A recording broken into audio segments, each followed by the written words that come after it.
बिस्मिल्लाहिर्रहमानिर्रहीम। अस्सलाम वालेकुम व्यूअर्स, मैं हूँ बिन्त आदम और उम्मीद करती हूँ कि आप सब खैरियत से होंगे। आज आपको एक ऐसा ईमान अफरोज वाक़या सुनाने जा रही हूँ जो हजरत उमर रजी अल्लाह ताला अन्हु की हुक्मरानी और एक आम औरत की दयानतदारी और तकवा की हैरत अंगेज मिसाल है। ये वाक़या हमें सिखाता है कि अल्लाह की नाफरमानी से बचने के लिए किस तरह ईमानी गैरत और तकवा जरूरी है। तो आइए सुनते हैं।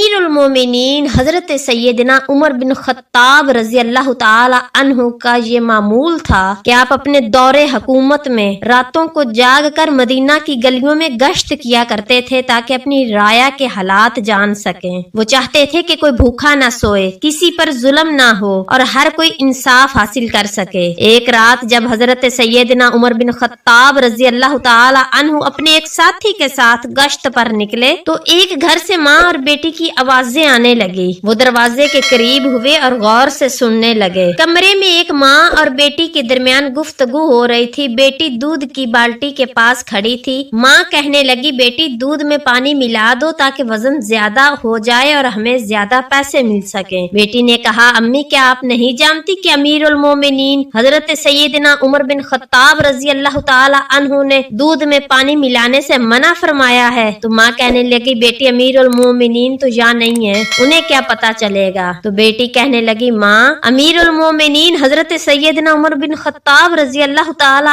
अन्हु तो नहीं देख रहे, उमर का रब तो देख रहा है। मैं अल्लाह के हुक्म के खिलाफ नहीं जा सकती। हजरत उमर रजी अल्लाह ताला अन्हु दरवाजे के पीछे खड़े ये सब सुन रहे थे। इनकी आंखों में आंसू आ गए। जब हजरत उमर रजी अल्लाह ताला अन्हु ने ये गुफ्तगू सुनी तो आप बेहद मुतासिर हुए। एक आम सी औरत जो गुर्बत में भी ईमान पर साबित कदम है, वो बगैर किसी दुनियावी लालच के अल्लाह का खौफ रखती है। अगले दिन हजरत उमर रजी अल्लाह ताला ने अपने बेटे को बुलाया और बुलाकर फरमाया, बेटे अगर तुम शादी करना चाहते हो तो इस दयानतदार लड़की से निकाह कर लो, क्योंकि ऐसी नेक औरतें ही बेहतरीन माएँ बनती हैं। तो आपके बेटे ने जवाब दिया कि बाबा जैसे आपको मुनासिब लगता है। तो अमीरुल मोमिनीन हजरत उमर फारूक रजी अल्लाह ताला अन्हु ने अपने बेटे का निकाह उस लड़की से कर दिया और फिर उनकी नस्ल में से बाद में हजरत उमर बिन अब्दुल अजीज जैसे नेक हुक्मरान पैदा हुए, जिन्हें खिलाफत राशिदा का 5वां खलीफा कहा जाता है। मुअज़्ज़ज़ नाज़रीन, ये वाक़या हमें सिखाता है कि ईमान और तकवा सबसे बड़ी दौलत है। अगर हम अल्लाह के अहकामात पर अमल करें तो दुनिया और आखिरत में कामयाबी हमारी होगी। अगर आपको ये वाक़या पसंद आया हो तो वीडियो को लाइक करें, मेरे चैनल वॉइस ऑफ बिन्त आदम को सब्सक्राइब करें और बेल आइकन दबाएं ताकि आपको मजीद ईमान अफरोज वाक़यात मिलते रहें। मिलते हैं नेक्स्ट वीडियो में, तब तक के लिए मेरा और आपका अल्लाह निगहबान।